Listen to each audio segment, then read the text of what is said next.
everybody, welcome back. James here again with you, and today I'm going to be sharing with you this scope that MONSTRUM Tactical sent me. This is the 3 to 18 by 50 first focal plane, and I've been testing it for over a month and a half now, and I've made some amazing shots with it using it on my air rifles. Now they market this scope as a precision scope, and that's what I shoot. I like shooting for precision.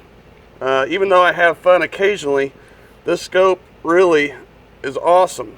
Now with that said, this is the G3 series scope, which is MONSTRUM's newer model of scopes in their lineup, and this thing is awesome. So I'm going to go over it with you real quick and show you the specs and what you get inside the box with this scope for the price point. So I got the scope sitting here on the tailgate just to go over with you what you get inside the box. And here's the box. Nice foam cutout for shipping.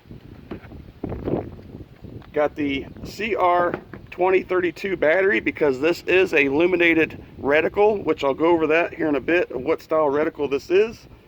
You get your manual, your cleaning cloth, and you get the torque wrench because it does come with the set of rings here, as you see, and the sunshade and the scope caps.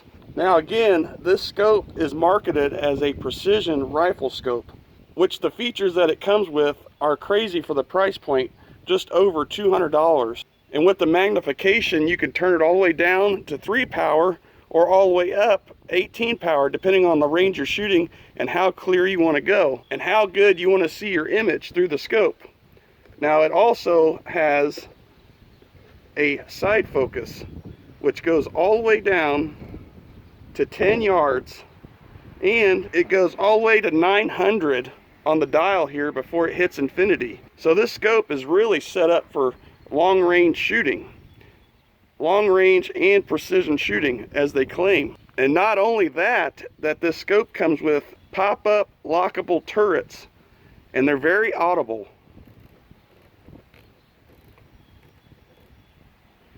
And they lock by pushing them down. Well, the reset screw is right here on both turrets, windage and elevation. You can unscrew this and pop the top up and turn it to 0 once you have it mounted on your rifle and zeroed at the distance you desire. Now again, this scope is a 3 to 18 by 50 objective lens, which is made out of 6061 aircraft grade aluminum with the custom H reticle. According to their website, it weighs 1 pound, and just the length of the scope from lens to lens is 11.75 inches.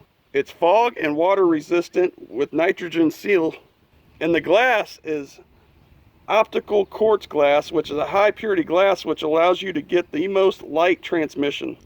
And it also features MONSTRUM series full multi-coated lenses on this model, which allows for sharper images looking through the scope, and the coating also prevents scratches. Now with the internals, it is all brass, again locking turrets, so no scope caps, which I really like, and it's all one piece milled. And this scope has a 2-year warranty from MONSTRUM, so if you ever have warranty issues, if you decide to purchase this, fill out their warranty information either from the box or online, and they'll get you taken care of. Now that I went over the specs with you, I'm going to get the scope cam side shot mounted on here and set up at 50 yards just to show you how clear the scope is with the H-type reticle, and with the turrets being 1/4 MOA per click. So here's the scope clamped in with the scope rings that came in the box, using the side shot scope mount with the phone here. As you can see, I'm recording through. I am at 3 power with the parallax, or I should say side focus, set to 50 yards, and I have a target down there to measure, to do a tracking test with these turrets to see, make sure they go back to where I started from. But before I do that, as I mentioned, this scope is illuminated and it has 11 different settings on it. So I put the battery in the scope. Let's check out the illumination. Well, I got the battery in there and the illumination just did not want to turn on. So hopefully it's just a battery issue and not the actual scope.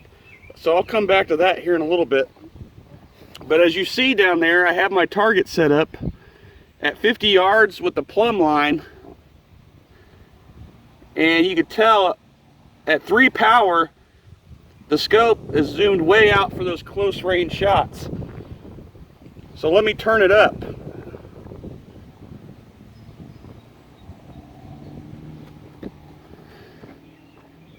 And there's 6 power.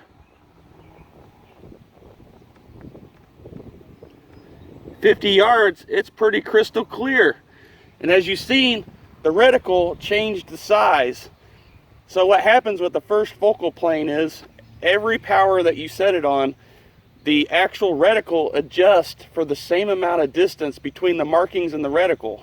So for instance, if this was a mil dot reticle, 1 mil dot at 100 yards is 3.6 inches, whether it's holdover, windage, whatever. Well, when you change the power, the reticle lines stay the same distance on target down there. So that's why it has to grow bigger or shrink, because the less power, the more distance you have between the lines in a reticle. So now I'm going to turn it up to 9 power. And that's about where I've been shooting at. And 9 power is perfect for me, which is half the power overall of the scope. It goes all the way up to 18. But now I'm going to have to take the side shot, slide it back so I can adjust the scope more. I had to skip 12 power, I think.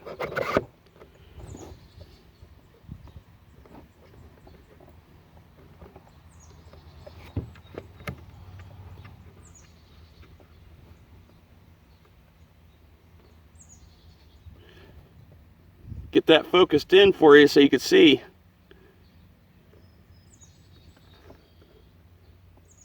That's the only thing I do not like about scope cameras, is that the actual image does not represent the lenses of the scope themselves.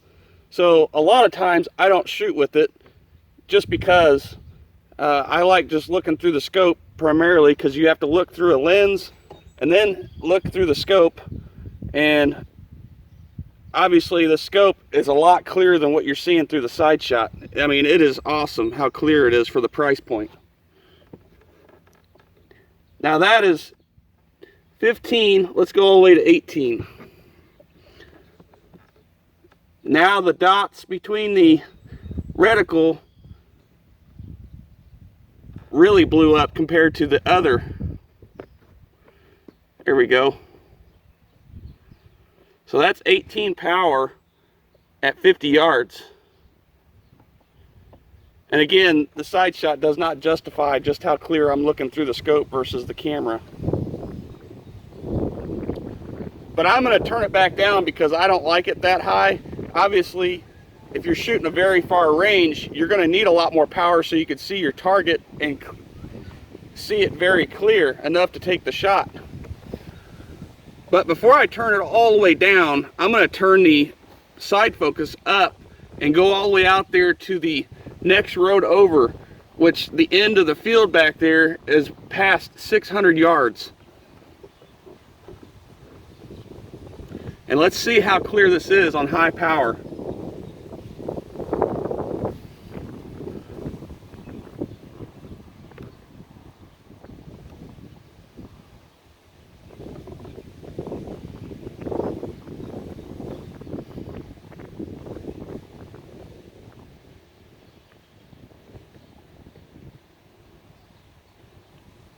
So on the trees across the road back there, I could literally see, and again, the side shot does not justify this, I could literally see each leaf on the tree. And the parallax is set at infinity, I think. Oh, nope, we're down to about 700 yards. It's hard to see with all this stuff in the way. But I could literally see each leaf on the trees back there, and that's past 600 yards. So that's pretty awesome. Now I'm going to turn the scope down at 50 yards here. I'm going to do the tracking test.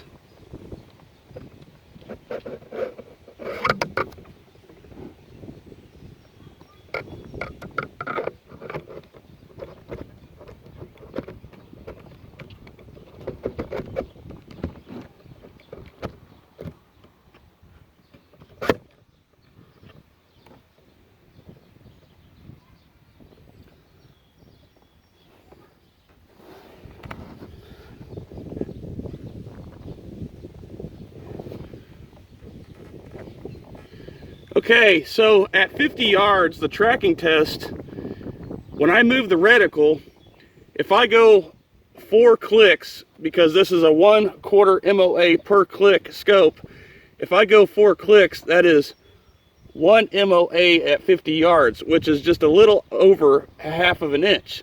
So I'm going to go 8 clicks, which is 2 MOA at 50 yards.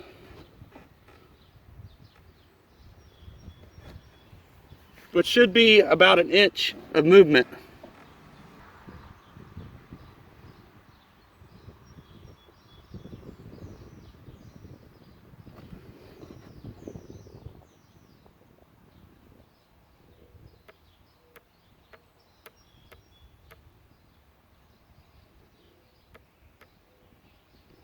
There we go. Let's go back up.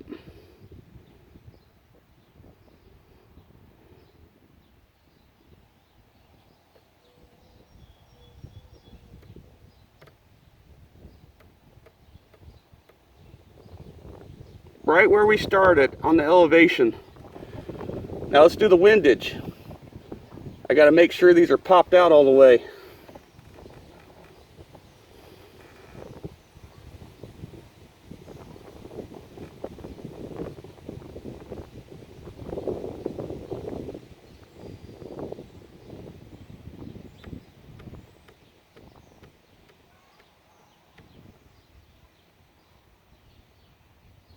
All right, we did 8 clicks. Let's go back.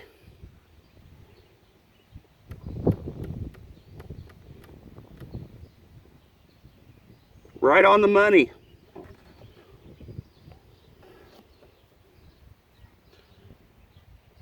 Now I'm going to show you the illumination. Hopefully I get it working.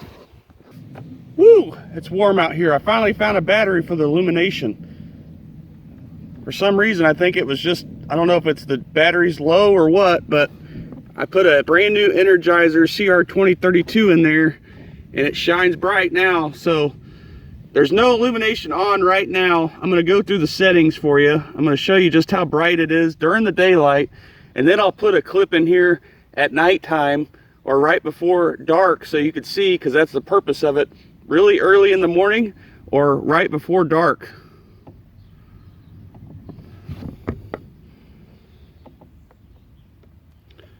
So there's 1, 2,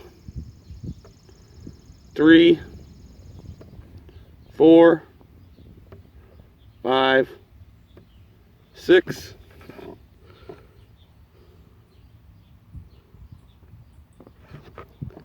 7, 8, 9, 10, and 11. You can see it barely just shows up here because it's so bright out right now.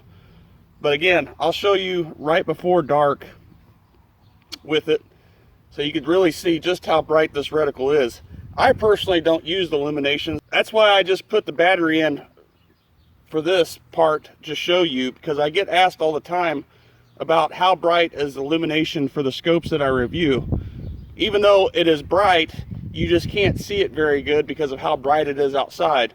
Again, it was meant for dawn and dusk situations. So now I'm going to wrap this up and tell you what I like about this scope personally and what I really don't like. And it's not much, but it's just personal preference. Okay guys, I got the scope out here right before dark, and I'm going to show you the illumination settings. There's 1. See if I can get it to focus in here.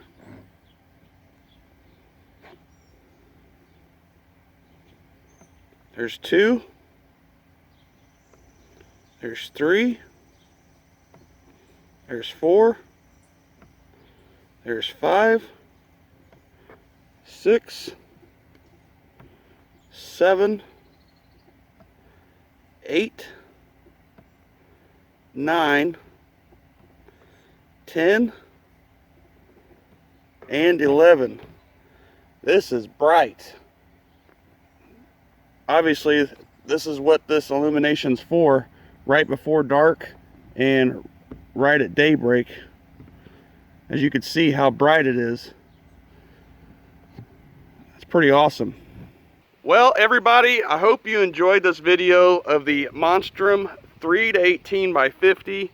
Right now, before I let you go, I'm going to go over this with you. Again, what I personally like and don't of this scope.